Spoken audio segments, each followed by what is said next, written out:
हतबल झालेला बाप, काकुलतीला आलेली आई, मात्र मुलीच्या चेहऱ्यावरची रेषही हल्ली नाही.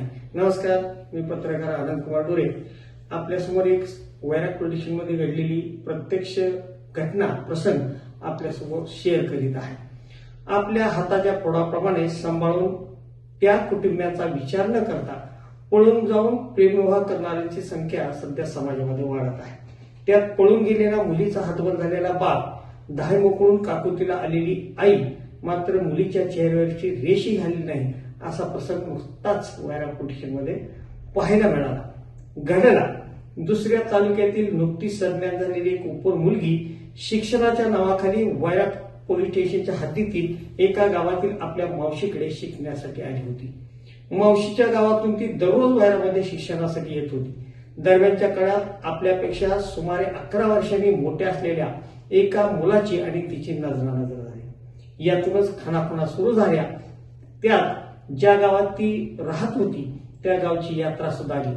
या यात्रेत सदर मुलीने आपल्या मुलाने त्या मुलीकडे आपल्या प्रेमाचा इजहार सुद्धा केला आणि त्यातूनच ते दोघे पळून गेले.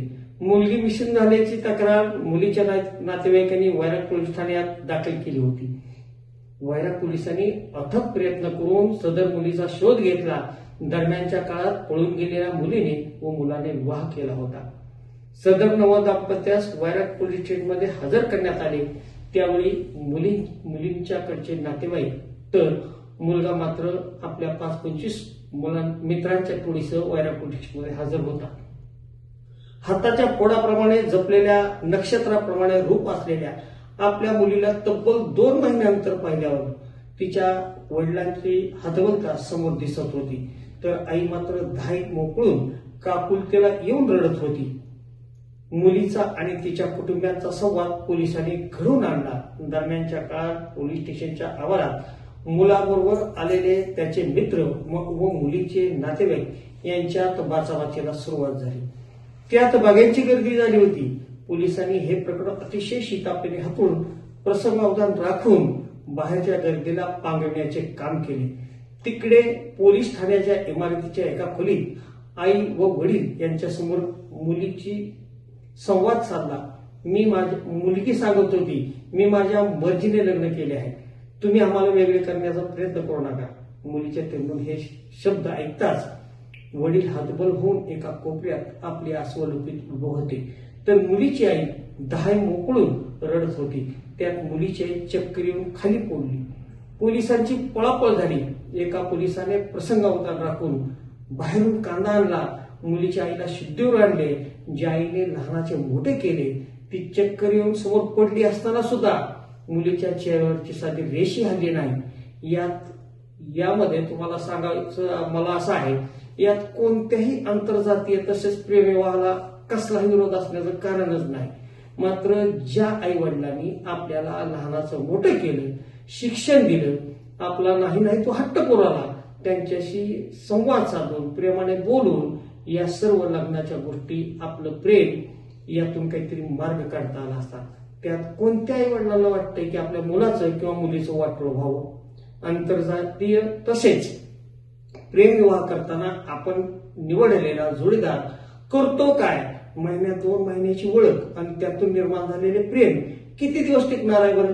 शारीरिक आकर्षणापेक्षा थोडासा विचार भविष्याचा सुद्धा करणं गरजेचं आहे. या सर्व गोष्टीचा सारासार विचार करणं आजच्या तरुणांनी आणि तरुणींनी घेणं गरजेचं आहे. यातूनच काहीतरी मार्ग निघेल, जेणेकरून संसाराचा गाडा हाकत असताना भविष्यात कोणतीही अडचण येणार नाही. त्याचबरोबर आलेल्या अडचणीचा बरोबर सामना करता येईल.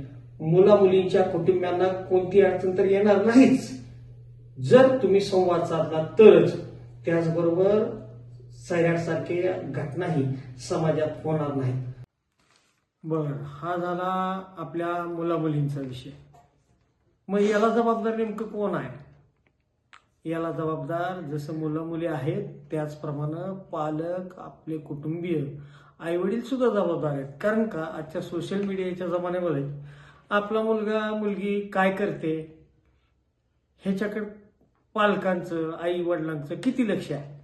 त्याच्या हातात तो मोबाईल जो आहे त्या मोबाईलमध्ये तो नेमकं बघतोय काय, बोलतोय कोणाशी, किती वेळ बोलतोय, ह्याच्याकडे कोणी लक्ष देत आहे का?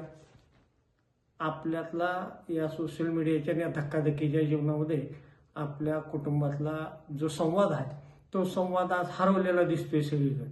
त्यामुळं आपल्या मुलांमुलीकडं एक मित्रत्वाच्या नात्यानं, आई वडील या नात्यानं नाही तर मित्रत्वाच्या नात्यानं त्यांच्याशी दररोज संवाद साधणं गरजेचं आहे, जेणेकरून त्यांनी कुणाजवळ आपले मतं व्यक्त करायची, बोलायचं कुणाजवळ. तुम्ही जर रागावून बोलत असाल तर ते तुमच्याबरोबर तसंच वागणार आहेत ना.